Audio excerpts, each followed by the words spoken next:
Physics 9702, paper 2, variant 1, October November 2024. Let's start the paper. So start कर रहे हैं, ठीक है. Question number 1, define density. क्या paper है माशाल्लाह. Define density. We know that the compactness of a substance is called its density, but as per mark scheme we need to write, ठीक है, mass per unit volume. Clear? आगे चलते हैं. Density है ये. अच्छा, बोलने की जरूरत नहीं है. It's called density. ठीक है, it's understood. Figure 1.1 shows a cuboidal class of a block. It's not cube, it's cuboid. Cuboid वो होता है जिसकी तीनों लेंथ अलग अलग हो, ठीक है, नहीं, लेंथ ब्रेथ हाइट, ठीक है. वो कह रहा है I student measure the mass of the block and the side length x, y and z. The measurement are shown, ठीक है. Determine the density of the class. So density equals to mass upon volume, mass divided by length into breadth into height, यानी x, y and z तीनों को multiply करा दीजिए. सही है भाई. So x multiply by y multiply by z, ठीक है. So mass कितना है? 0.243 किलोग्राम. So आंसर किलोग्राम पर मीटर क्यूब में चाहिए, तो 0.243, ठीक है. डिवाइडेड बाय, डिवाइड किससे करेंगे? डिवाइड करने के लिए x, y और z. x का कितना है? 5.41, 11.09, ठीक है. So ये हो जाएगा 5.01, 5.01 into 11.09 into 1.62. क्लियर? ठीक है भाई, जरा प्लीज कैलकुलेट कीजिए और मुझे बताइए क्या आंसर आ रहा है. कैलकुलेटर हाथ. 5.01 था या 5.41 था? 5.41 कर लीजिए, कोई टेंशन नहीं है, ठीक है. Thank you.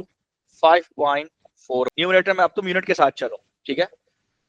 किलोग्राम, ठीक है. और ये लेंस किस में दी हुई है? सब सेंटीमीटर्स में गिवन है, तो 3 दफा सेंटीमीटर आएगा तो 10⁻⁻2 थ्राइस हो जाएगा, तो 10⁻⁻6 हो जाएगा. सो मीटर क्यूब में लाने के लिए ये पूरी वैल्यू को मल्टीप्लाई करेंगे 10⁻⁻6 से, ठीक है. आ रही बात समझ में? जरा बताओ क्या आंसर आ रहा है. 2500. कितना आ रहा है? 2500 किलोग्राम पर मीटर क्यूब, ठीक है. आ रही बात समझ में? यही है. प्लीज अगर कोई और आंसर था तो पहले वो बता दिया करो, ताकि हम सबके सामने सिग्निफिकेंट फिगर्स को कन्वर्ट करें, ठीक है. आगे चलते हैं. Calculate the percentage uncertainty. Direct लिखूंगा, आप भी लिख सकते हो, लेकिन चूंकि थ्योरी का पेपर है डायरेक्ट मत करना, ठीक है. मैं सजेस्ट करूंगा. सो ये डेल्टा रो अपॉन रो, ठीक है. और मास, मास का ये हो जाएगा सबसे delta M upon M plus delta X upon X plus delta Y upon Y plus delta Z upon Z. Clear? अब परसेंटेज निकालनी है तो दोनों तरफ मल्टीप्लाई बाय 100 कर देना, इधर भी मल्टीप्लाई बाय 100 कर देना. ये क्या है? एम कितनी वैल्यू है? एम की जो भी वैल्यू है, एम की वैल्यू लिख लेते हैं. क्या है मेरे ख्याल में? ऊपर देख लेते हैं, 0.001 है. सो यहाँ लिख लेते हैं 0.001 डिवाइडेड बाई कितनी थी?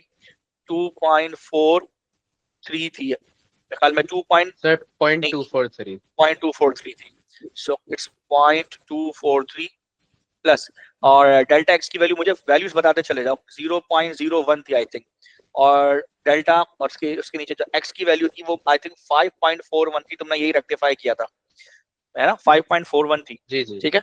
और डेल्टा वाई की थी कितनी थी? 0.01. सबका लीस्ट काउंट एक ही है, प्रिसीजन एक ही I think. So delta Y की वैल्यू कितनी थी? 11.09. डेल्टा वाई की 11.09 प्लस डेल्टा जेड की वैल्यू कितनी है?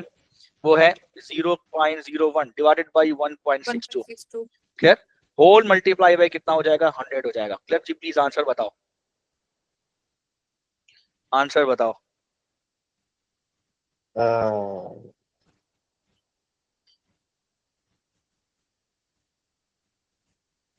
1.304. 1.304 मींस 1.3% कर लो. 1.304 राउंड ऑफ करके टू सिग्निफिकेंट फिगर में 1.3% हो गया. क्लियर है? The true value of the density of the glass is different from the answer B1 because of the systematic error in the measurement. वाह भाई वाह. Suggest one possible cause of the systematic error. भाई मिसकैलिब्रेशन हो सकती है, ठीक है. मिसकैलिब्रेशन का मतलब ये कि आपने जिस स्केल से मेजर किया है उसमें हो सकता है उसका जीरो भी मिटा हुआ हो, तो उसकी कैलिब्रेशन खराब हो, गलत हो. दूसरा ये हो सकता है कि जीरो एरर हो उसमें. जीरो एरर में बेहतर ऑप्शन जो है वो लिखूंगा इनकरेक्ट कैलिब्रेशन, ठीक है. Incorrect calibration. क्लियर हो गई बात? आ रही बात समझ में? कैलिब्रेशन गलत होने का क्या मतलब हो सकता है कि हो सकता है उसका मिसप्रिंट हो और या उनमें गैप ज्यादा हो या कम हो, इक्वल गैप्स ना हो, ये हो सकता है कैलिब्रेशन में। बहुत सारे मतलब हो सकते हैं। ठीक है, अच्छा अब आगे चलते हैं। डिफाइन लीनियर मोमेंटम, तो ये है रेट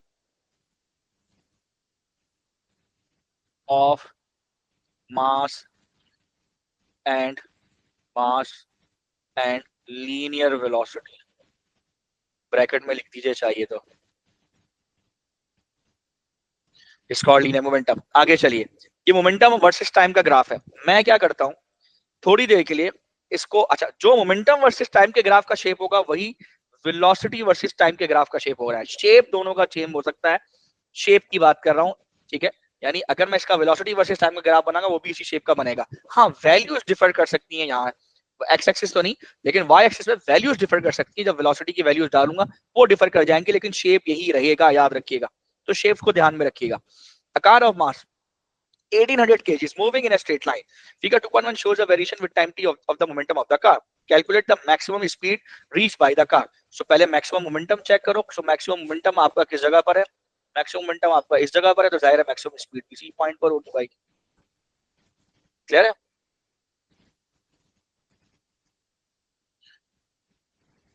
आ रही बात समझ? मैक्सिमम स्पीड इसी पॉइंट पर होगी। तो मैक्सिमम मोमेंटम कितना है?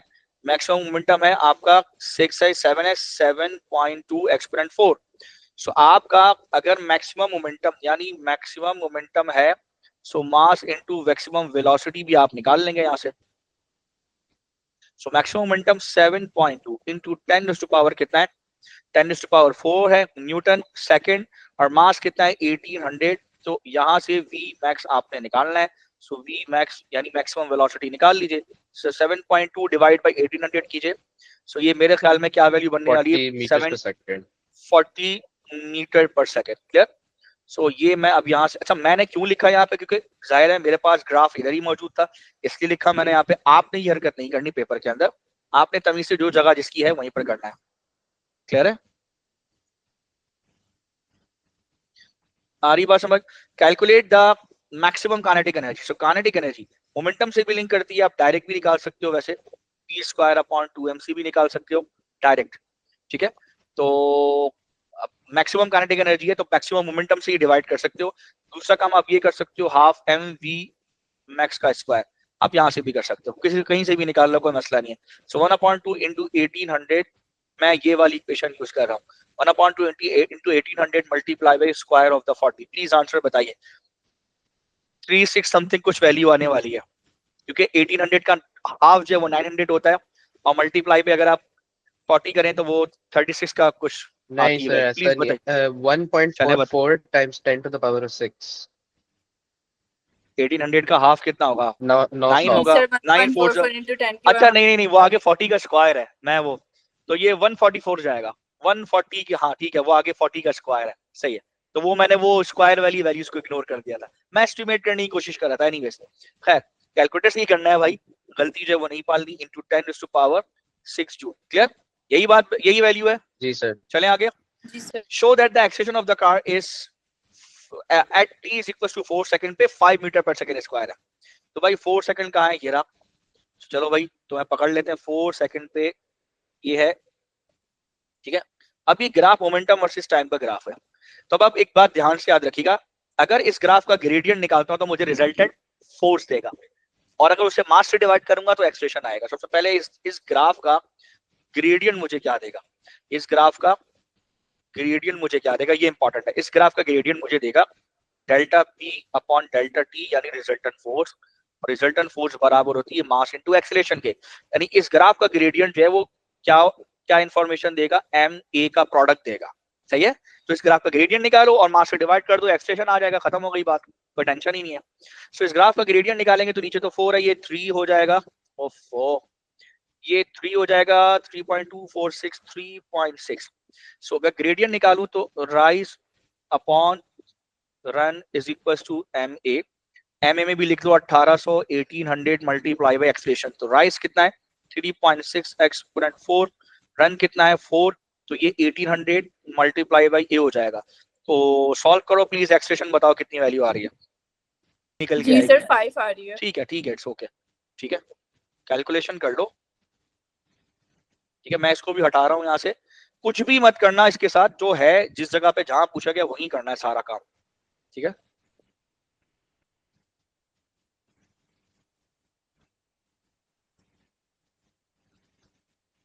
क्लियर है? यही था। Determine the distance travel by the car between t is equal to 0 to t is equal to 12 second. अच्छा, अब सुनो, डिस्टेंस ट्रेवल। अच्छा जी, ये ग्राफ है, ये वेलोसिटी टाइम ग्राफ होता, तो इसका एरिया तुम्हें क्या इन्फॉर्मेशन देता? कशफ बताओ, क्या इन्फॉर्मेशन? डिस्प्लेसमेंट देता। चलो डिस्प्लेसमेंट देता। ठीक है, एरिया तुम्हें डिस्प्लेसमेंट देता। अब ये लेकिन अब ये ग्राफ में उसने, अच्छा अब एरिया तुम कैसे निकालती? एरिया तुम कैसे निकालती अगर डिस्प्लेसमेंट देता? सो एरिया निकालती, चलो हाफ को तो छोड़ दो ना, हाफ का तो कोई लेना देना ही नहीं है, हाफ साइड करो। ठीक है, फिजिकल क्वांटिटी कौन कौन सी होती है तुम्हारी बताओ?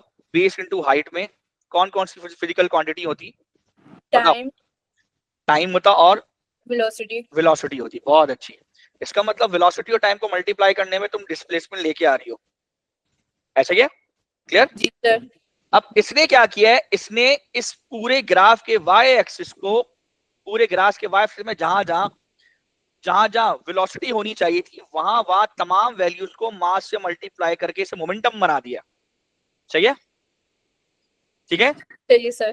इसने ये हरकत की, ऊपर वाला ग्राफ प्रोड्यूस कर दिया मोमेंटम बना के। इसका मतलब नीचे आओ, इधर आओ। इधर क्या हुआ, इधर भी तुम अज्यूम करो, अब इधर क्या हुआ, इधर भी लेफ्ट साइड पे जो तुम एरिया निकालोगी उसमें मास से लेफ्ट साइड भी मल्टीप्लाई कराओ, राइट साइड भी मल्टीप्लाई कराओ। तो अब जो तुम्हारा एरिया निकलेगा उस एरिया में क्या शामिल होगा बताओ? मास भी, वेलोसिटी भी, टाइम भी, तीनों चीजें शामिल होंगी। सही है? जी सर आगे समझ। ठीक है, तो अब तुम्हारा जो एरिया आएगा वो ये आएगा, और राइट साइड पे क्या होगा तुम्हारा? Displacement multiply by mass. तो अब अगर तुम्हें डिस्प्लेसमेंट चाहिए तो तुम्हें क्या करना होगा? इस एरिया को डिस्प्लेसमेंट से डिवाइड करना, यानी कि एरिया अपॉन मास करोगे तो तुम्हारे पास डिस्प्लेसमेंट आ जाएगा।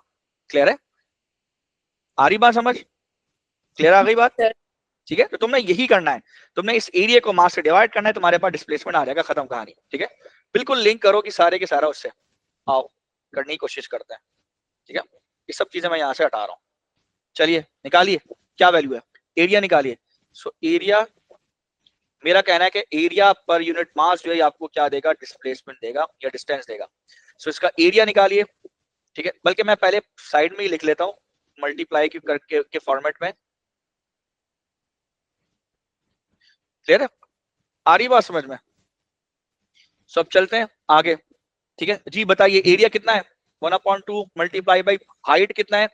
7.2 into 10⁴ multiply by total time ये है। सो जी बताइए क्या वैल्यू आ रही है?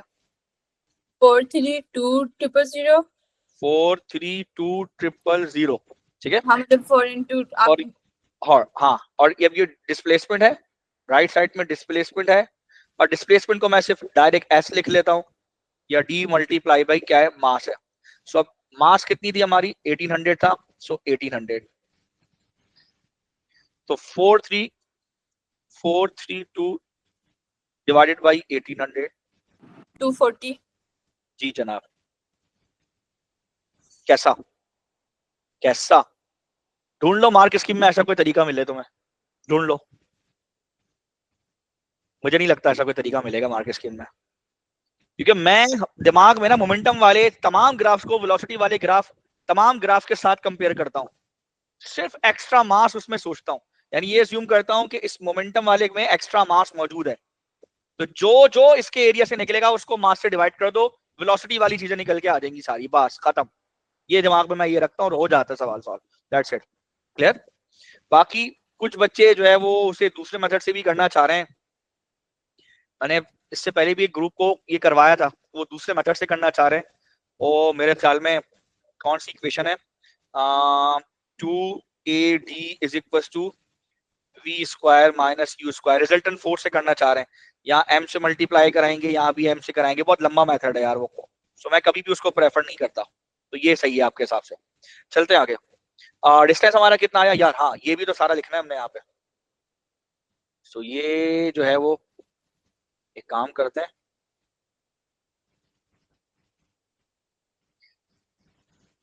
ठीक है, इसको भी यहाँ पे हम डाल देते हैं।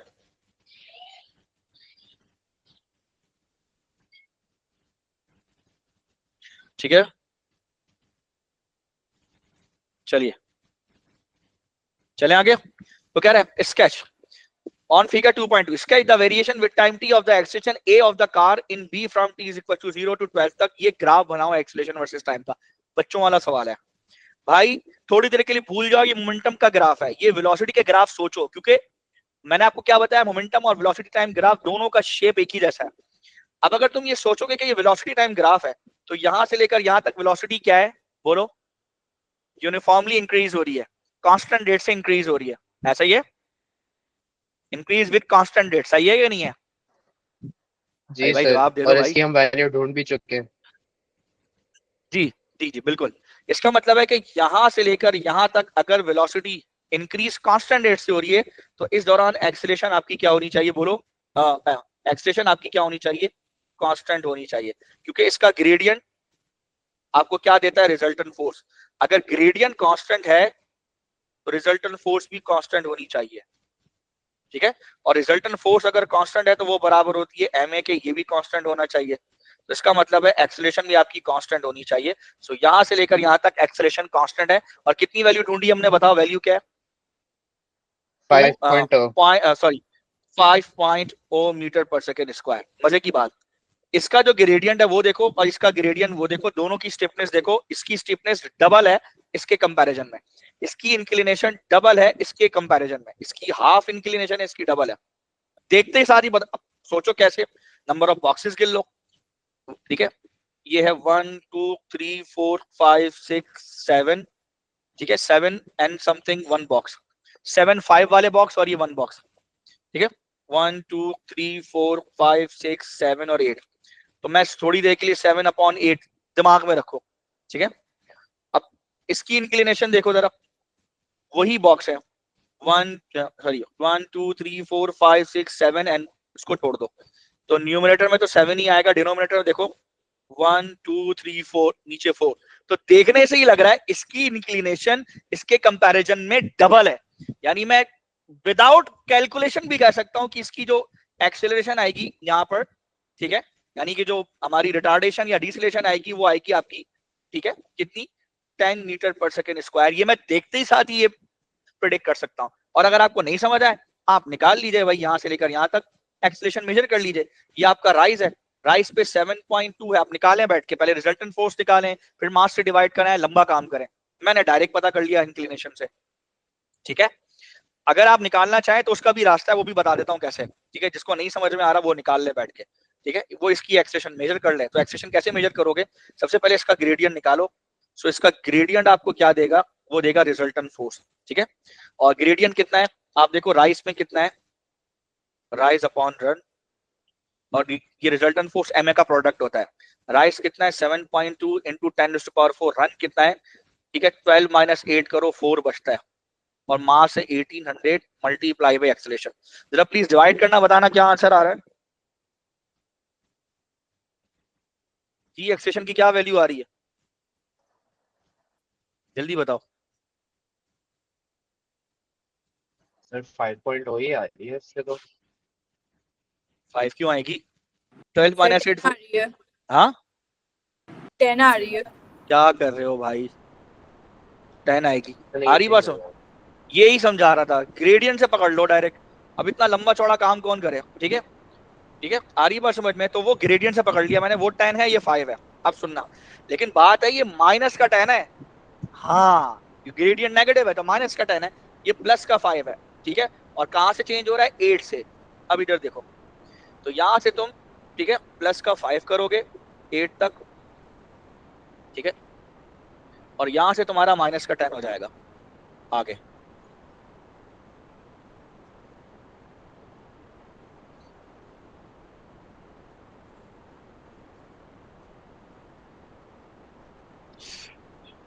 डैम यार, डैम, ठीक है।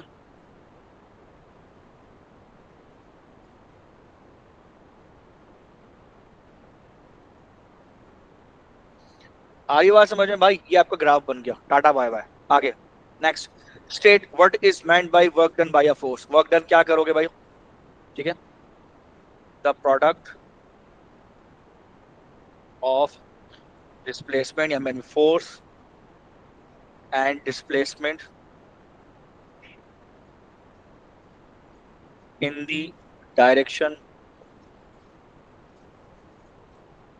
ऑफ फोर्स, ठीक है, इज कॉल्ड वर्क डन.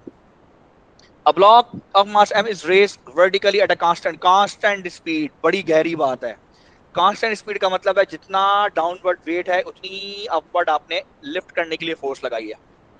ठीक है, याद रखिएगा, वही आपने अपवर्ड लिफ्टिंग फोर्स लगाई है. तो अपवर्ड लिफ्टिंग फोर्स वेट की इक्वल है और वेट बराबर होता है mg के. याद रखिएगा, ठीक है. वो कह रहा है drive an expression terms of m delta h for the change in gravitational potential energy. ठीक है, E delta EP of the block state the meaning of any symbol you use. ठीक है, तो लिख देते हैं भाई और अब बताते हैं कौन कौन सी चीज है. तो आप देखें, सबसे पहले आपको पता है m डेल्टा h है और ग्रेविटेशनल पोटेंशियल एनर्जी का चेंज जो है आपने कैलकुलेट करना. चलो निकाल लेते हैं. सो आपको पता है कि वेट इज इक्वल टू क्या है, और वेट इज इक्वल टू आप क्या कर सकते हैं, मास टाइम्स ग्रेविटेशनल फील्ड स्ट्रेंथ. बता दो सारी चीजें यार.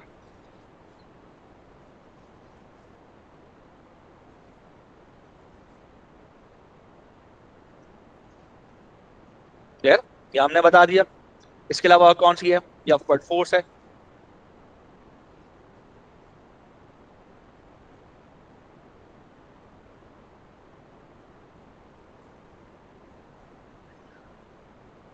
ठीक है, ये अपवर्ड कांस्टेंट फोर्स है. तो अब क्या करना है आपने, ठीक है, अब यहां से हम डेरिवेशन स्टार्ट करते हैं. तो देखो change in gravitational potential energy, ठीक है, तो ये हमने निकालना है तो हम निकाल लेते हैं. Change in gravitational potential energy किसके बराबर होगा, ठीक है, वर्क डन के. और वर्क डन किसके बराबर होगा, फोर्स इनटू डिस्प्लेसमेंट के. तो फोर्स किसके बराबर है, आप अभी मैंने बताया फोर्स आपके वेट की इक्वल है. So weight multiply by vertical distance आपका हो जाएगा हाइट. फिर आइए, वेट किसके बराबर है, mg के, और वर्टिकल डिस्टेंस जो है वो डेल्टा h है. तो आपने यहाँ पर डेल्टा h लिखना है. क्लियर है, तो ये आपका वर्टिकल जो वर्क डन है for a constant motion of an object, तो उसके लिए mg delta h formula drive हो जाएगा 2 मार्क्स का. आगे चलिए, वो कह रहा है an electric motor has an input power of 900 volt. ठीक है, an electric motor has an input power of 900 watt. ठीक है, ये इनपुट पावर है. The motor takes 1 minute 60 seconds to lift a load of weight 240 newton. ठीक है, ये mg की वैल्यू आ गई at a constant speed through a vertical distance of 1 metre height, यानी डेल्टा h आ गया. Resistive forces are negligible. Show that the work done by the motor on the load is in 1 minute is 36 kilogram. Work done by the motor on the load, यानी ये मेरे ख्याल में useful work कह रहा है, useful output कह रहा है. सो यूजफुल आउटपुट किसके बराबर होगा, फोर्स इनटू डिस्प्लेसमेंट के.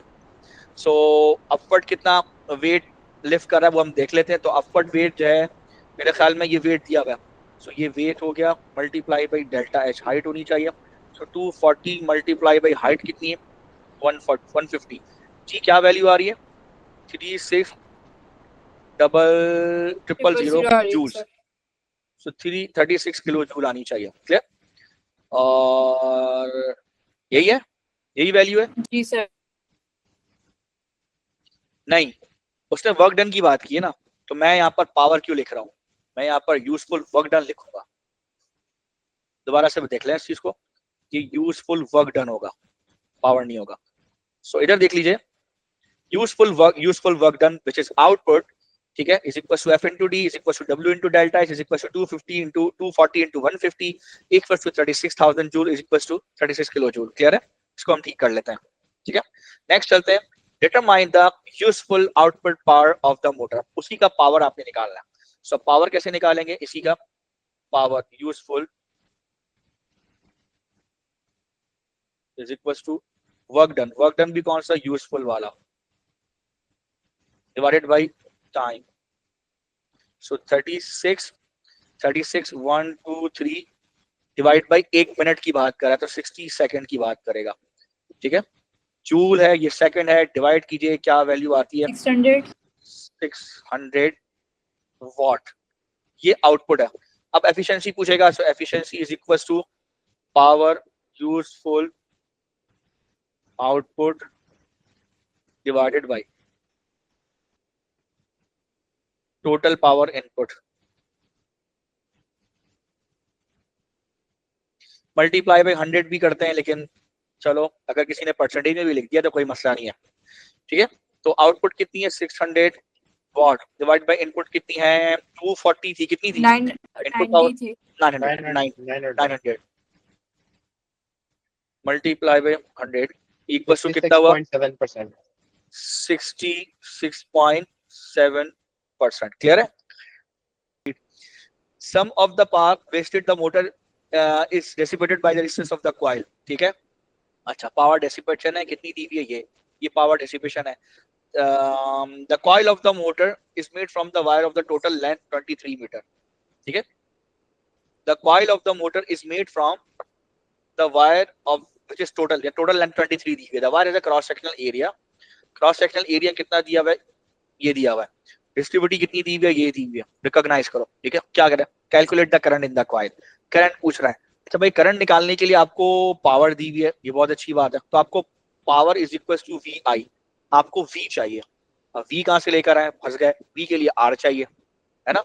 तो पावर मैं ऐसे बैकवर्ड चलता हूँ, जो मुझे मैं स्ट्रक्चर बनाने की कोशिश करता हूँ। पावर, ठीक है, वो यानी कि हमें क्या बोला उसने निकालने के लिए करंट। सो आई जो निकलेगा वो मेरे ख्याल है P is equal to V I से निकलेगा। उससे पहले V निकालना है, उससे पहले R निकालना है। सो R अगर देखें तो R is equal to rho L upon area. So R की जगह हम V अपॉन आई लिख सकते हैं, रो एल अपॉन एरिया। और हमने कर सकते हैं, और V की जगह हम ये फॉर्मूला लगा सकते हैं। यानी अगर मैं I की बात करूं, इसको एक तरफ करूं, इसको रीअरेंज करूं, सो बल्कि नहीं, पहले हम इसकी V की जगह भी करें तो P अपॉन आई कर लेंगे। यहाँ पर ये हो जाएगा, और ये रो एल अपॉन एरिया हो जाएगा। So P upon I square is equal to rho L upon area.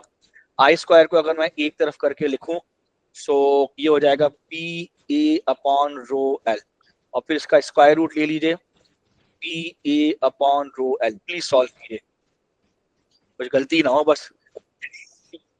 280 multiply by area कितना है 2.6 इंटू 10⁻⁸ डिवाइडेड बाई, ठीक है,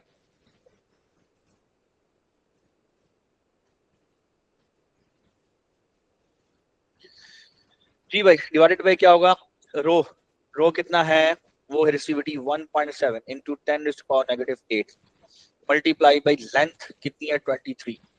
तो जनाब शाबाश शाबाश, 4.31 एम्पियर। क्लियर, यानी 4.3 एम्पियर। क्लियर है। ये कितना सिग्निफिकेंट फिगर है, 2 सिग्निफिकेंट फिगर है। क्लियर है। आगे चलें। Define Young's modulus of a material. Young's modulus किसे कहते हैं, ठीक है, स्ट्रेस पर यूनिट स्ट्रेन। लंबी नहीं करनी। Metal wire P obeys Hooke's law. It stretches within its limit of proportionality. On figure 4.1 sketch a variation of tensile force F in the wire with its extension. सीधी line बना दीजिए, खत्म कहानी, टाटा bye bye. Proportional limit यहीं तक हो गया। Clear. State the name of the quantity represented by the gradient of the line, ठीक है। स्टिफनेस कह लीजिए, अच्छा स्टिफनेस कह लीजिए या स्प्रिंग कांस्टेंट कह लीजिए, ठीक है, ज्यादा अच्छा। स्प्रिंग कांस्टेंट है, stiffness is a property as well, ठीक है। तो इसलिए कंफ्यूजन क्रिएट होती है, तो इसको आप सेकंड प्रायोरिटी पे रखें, पहले उसको रखें। State the name of the quantity represented by the area underline, तो ये आपका होगी स्ट्रेन एनर्जी, ठीक है। बाज लोग इलास्टिक पोटेंशियल एनर्जी भी लिखते हैं, ठीक है, खत्म, वो भी लिख सकते हैं। Another white cube is made from the metal that has twice the young modulus. बहुत गहरी बात है, उसका young modulus कितना है, twice है,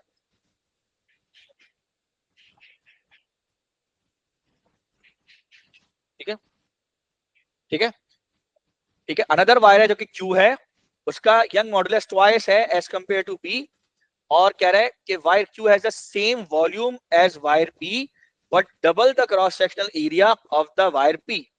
The two wires are extended by equal tensile forces within their limit of proportionality. Stan explain how the extension of Q compares with the extension of wire P.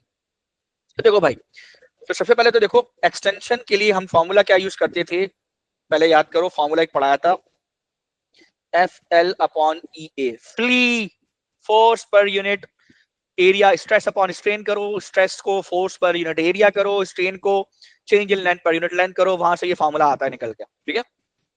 अब आप सुनो, इसको जरा extension को एक तरफ करो तो एफ एल अपॉन वाई ए हो जाएगा, होगा नहीं होगा, क्लियर है, ये कर लो। अब जरा मेरी बात ध्यान से सुनो, ये है फॉर पी, फॉर पी, ठीक है, फॉर पी ये, ठीक है, मैं इसको भी हटा देता हूं, इसको भी टाटा बाय बाय कर देता हूं, सिर्फ ये याद रखना फॉर पी है, क्लियर, पी के लिए हमने ये किया। अब फॉर क्यू की बात करते हैं, क्यू, क्यू में आपकी होगी न्यू एक्सटेंशन, ई एन कर लो या न्यू कर लो, सिंपल। उसमें जाहिर है अब उसमें फोर्स क्या होगी, फोर्स वही है, उसने कहा कि सेम टेंसाइल फोर्स पढ़ो, they are extended by equal tensile force, यानी फोर्स वही है पुरानी वाली, ठीक है, चलो एफ लिख दिया। और आगे क्या कह रहा है, और क्या है, उसने कहा यंग मॉडुलस ट्वाइस है, चलो भाई जो नया आ रहा है उसका यंग मॉडुलस ट्वाइस है, चलो डबल हो गया पुराने यंग मॉडुलस का, ठीक है।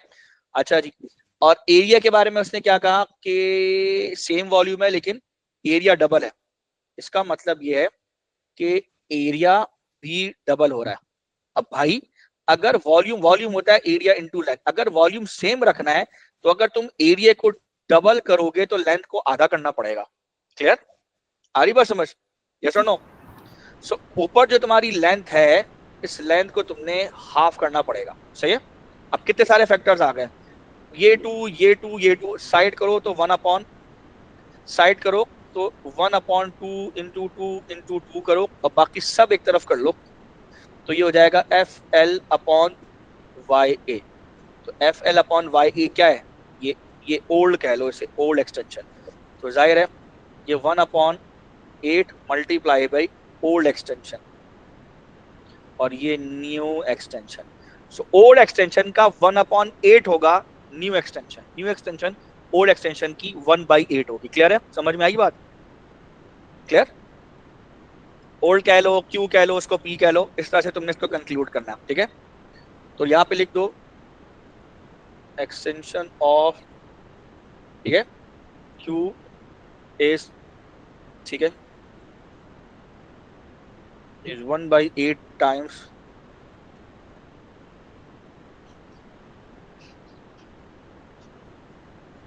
एक्सटेंशन ऑफ पी, क्लियर है, सही है, ये कंक्लूजन है। आगे चलें, वाई क्या कह रहा है, पोटेशियम, ठीक है, undergoes beta negative decay to form a nuclide element X, particle Z is emitted during the decay, the equation for the decay is shown, state the value of P Q R and S। सीधी बात है, beta decay है तो इसका मतलब है यहाँ पर ये -1 आएगा, यहाँ पे ये 20 हो जाएगा, और ऊपर 40 ही रहेगा, ये 0 होगा, तो सिंपल है, P की वैल्यू 40 हो जाएगी, Q की वैल्यू 20 हो जाएगी, S की वैल्यू -1 है, और R की वैल्यू 0। बैलेंस करो, इक्वेशन बिल्कुल बैलेंस रहेगी, 20 - 1 19, 40 + 0 40, clear. State the name of the Z particle, ये इलेक्ट्रॉन एंटी न्यूट्रिनो है,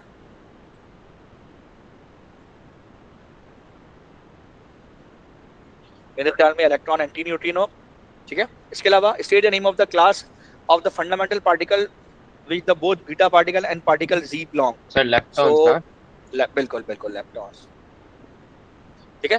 determine the quark composition of an alpha, 2 proton होते हैं, ठीक है, 2 न्यूट्रॉन होते हैं, सो टोटल कितने अप क्वार्क कितने होंगे, 2 2 4 4 अप क्वार्क्स होंगे और 2 डाउन क्वार्क्स होंगे, क्लियर। इसमें कितने होंगे, 4 डाउन क्वार्क्स होंगे और 2 अप क्वार्क्स होंगे। सो अगर मैं सम अप करूं सो तो टोटल 6 अप और 6 डाउन हुआ ना, जी 6 डाउन, क्लियर है। सो इस तरह से ये आ जाएगा, आ रही बात समझ। इसके बाद नेक्स्ट चलते हैं, 2 coherent sources X and Y of the microwave the frequency 2.5 x 10 hertz are a distance of 0.8 metre apart in a vacuum, ठीक है। There is a phase difference of 90 degree between the wave emitted at the two source, जो wave emit हो रही है यहां से, ठीक है,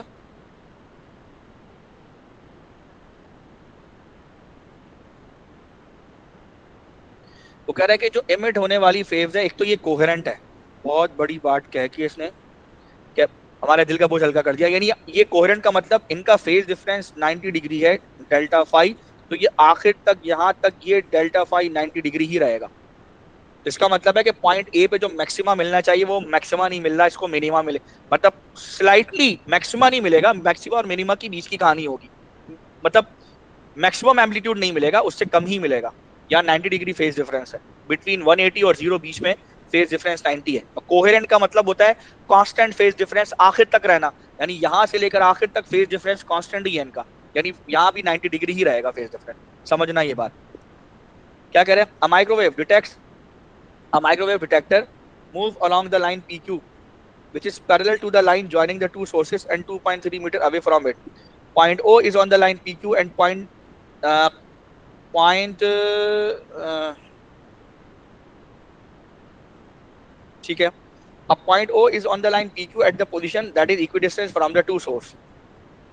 ठीक है, point A is the position on the line PQ where the intensity of the microwave is greatest. यहाँ पर इंटेंसिटी ग्रेटेस्ट है इस जगह पर, यानी ये मैक्सिमा है। ठीक है, सो मैक्सिमा का मतलब फेज डिफरेंस कितना होगा, 0 कह लो या 360 कह लो, तुम्हारी मर्जी, जो कहना चाहो कह लो। मैं कहता हूँ 0 डिग्री है। ठीक है, आ रही बात समझ में?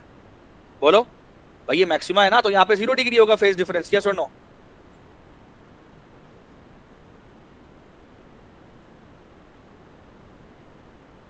पॉइंट ए पे मैक्सिमा होगा, फेज डिफरेंस 0 होगा। Explain why the position of the greatest intensity is not at point O. तो वो कह रहा है कि पॉइंट ओ पे ग्रेटेस्ट इंटेंसिटी क्यों नहीं है, तो सीधी बात है, फॉर मैक्सिमम इंटेंसिटी जो है wave must be in phase, और वो इन फेज नहीं है, 90 डिग्री का फेज डिफरेंस है, तो हम बता देते हैं। ठीक है,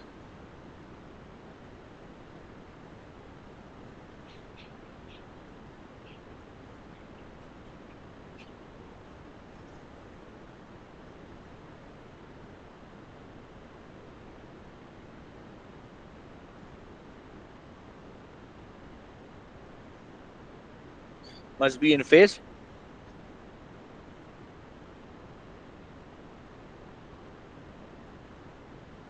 क्लियर? आ रही बात समझ में?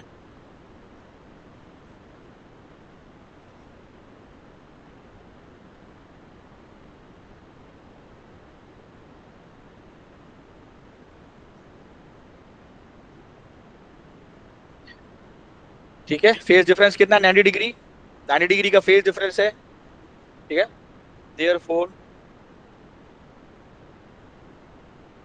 देयरफॉर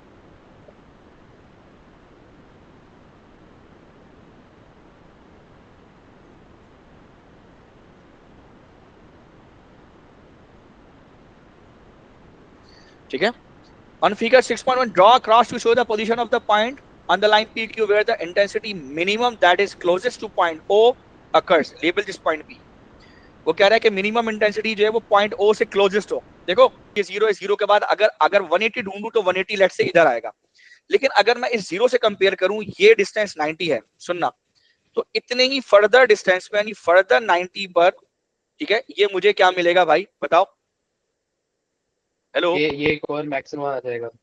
एक और मैक्सिमा आ जाएगा, यानी इस मैक्सिमा से अगर मैं एक और मैक्सिमा पे मैं जाना चाहूँ तो 180 डिग्री का फेज डिफरेंस चाहिए मुझे, यानी यहां से कंपेयर करूं, इस जगह से, इस पॉइंट से कंपेयर करूं, तो जितना डिस्टेंस ये है मिनिमा का, उतना ही मैं आगे अगर चलूंगा नीचे, लेट्स से कि ये वाला पॉइंट है बी, तो इतनी दूर पहुंच के मुझे एक और मैक्सिमा मिल जाएगा। सर मगर हम आ रही बात समझ में? मिनिमम इंटेंसिटी नहीं ढूंढ रहे एक और पॉइंट।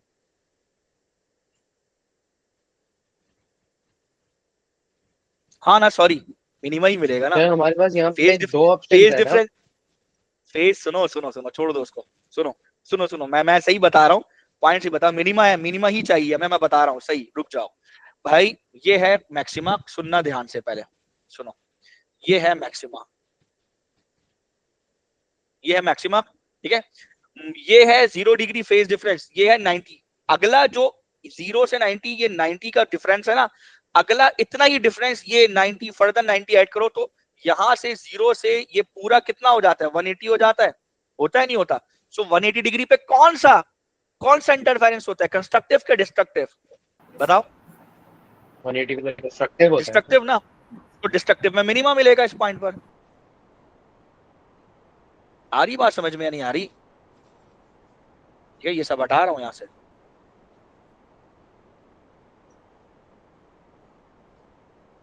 ठीक है, ये यहां से गिनो, इस पॉइंट से गिनो, इस पॉइंट से इस पॉइंट पर क्या है, 90 डिग्री का फेज डिफरेंस है। मजीद नीचे आओ, मजीद फर्दर 90 करो, तो यहां से लेकर यहां तक 180 डिग्री होता है, तो मिनिमा बनेगा भाई। सही है सर। क्लियर? आ रही बात समझ? ये चीज है जो थोड़ी सी हमने ठीक कर ली अपनी।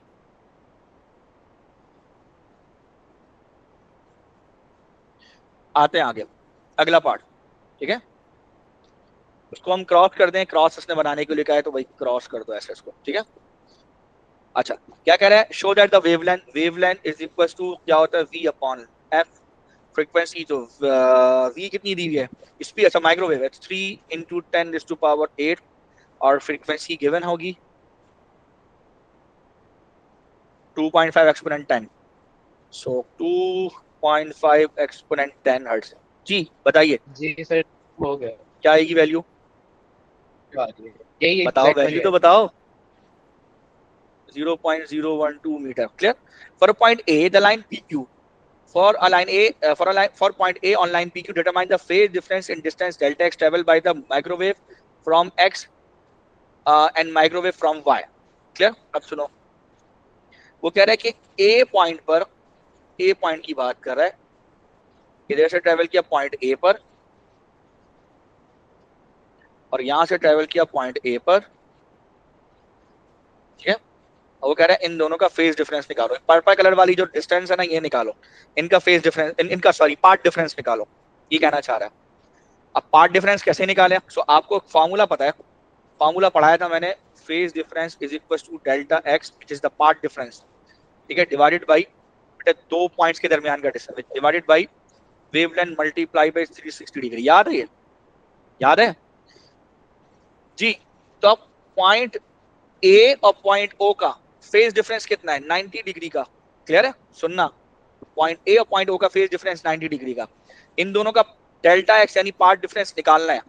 लैम्डा कितना है, वेवलेंथ कितनी गिवन है भाई बताओ, वेवलेंथ कितनी गिवन थी, 0.012 यही निकाली थी, मल्टीप्लाई बाय 360 किया था। जरा प्लीज सॉल्व करना, बताना डेल्टा एक्स की वैल्यू क्या है।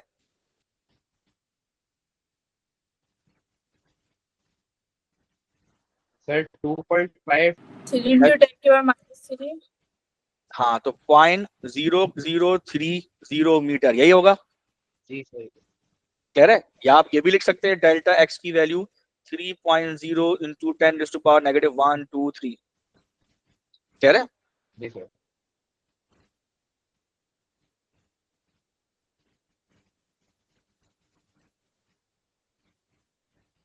यहाँ लिख रहा हूँ नीचे।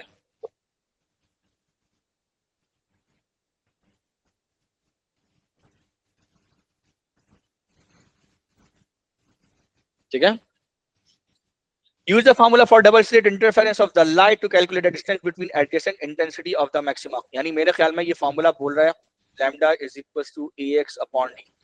सो ये x की बात कर रहे हैं तो lambda d upon a हो जाएगा। सो lambda कितना है, 0.012, डिस्टेंस कितना दिया मेरे ख्याल है 2.3 दिया हुआ, डिवाइड कर लीजिए आप। सो डिवाइड करेंगे तो डिवाइड करने पे आपको वैल्यू नीचे क्या मिलेगी, ए स्लिट सेपरेशन है। अच्छा भाई, स्लिट सेपरेशन देखते हैं, स्लिट सेपरेशन कुछ गिवन है, देखते हैं।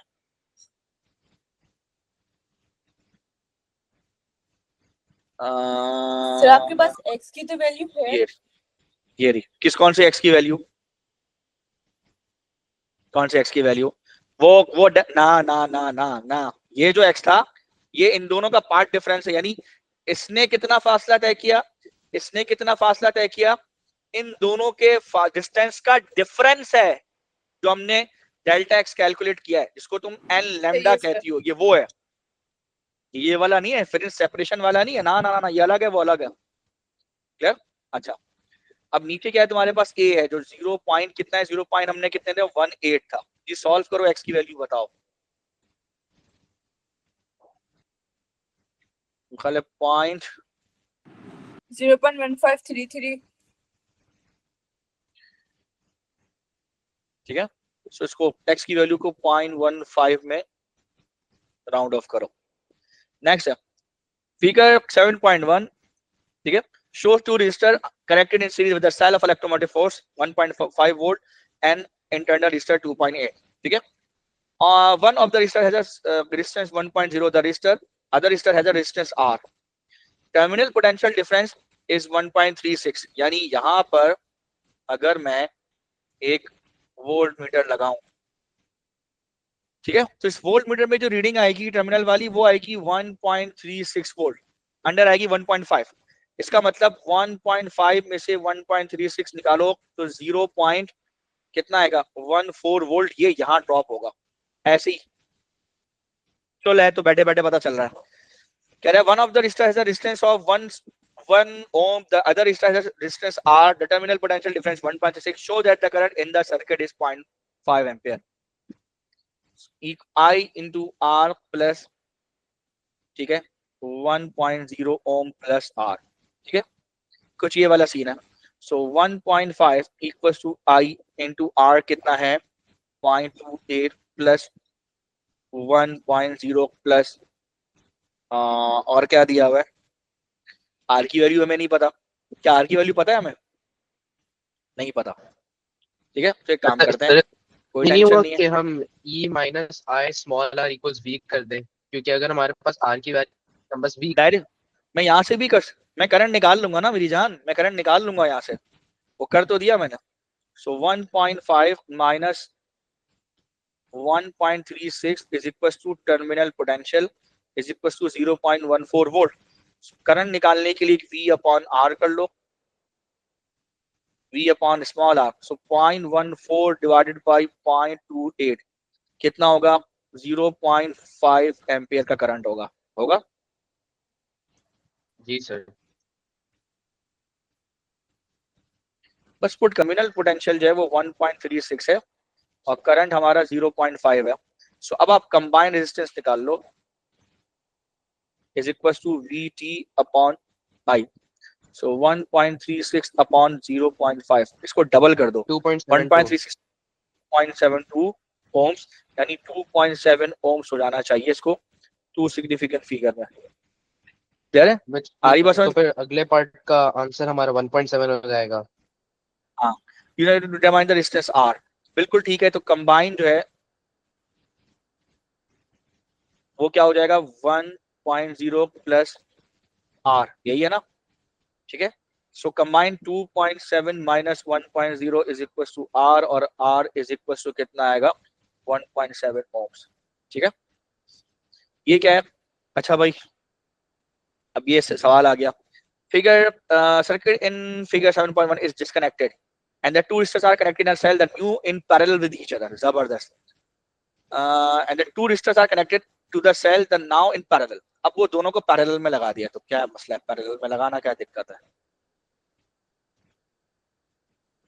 ठीक है। एक बना दो 1 ओम और दूसरा कितना निकाला है 1.7 ओम, ठीक है। और explain without calculation whether the terminal पड़े, हाय क्या सवाल है।